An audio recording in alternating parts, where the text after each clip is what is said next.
Ang luho, isa ka destinasyon. Lugar nga mabakal mo lang gamit ang madamo nga pilak.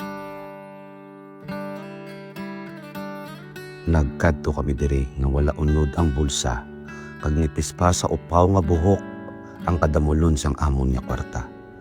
Apang sa paglantaw ko sang maladagat nga berte, ako narealisar na may gali siya temprano pa.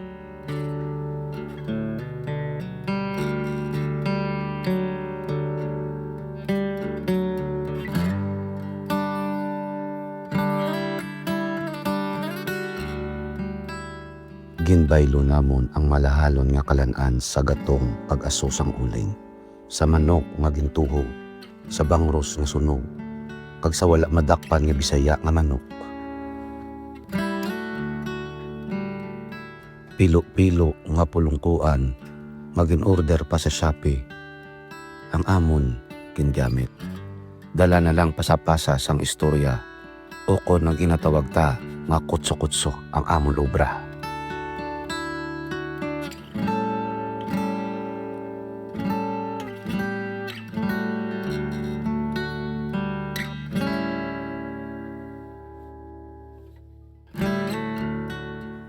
Kag pagtupa sang hapon, padulong sa mabugnaw nga tubig nga yara sa higad sang bukid. Kag samtang ako nagapahulom-hulom, ako nadumduman nga may obra gali buwas. Yak, polita.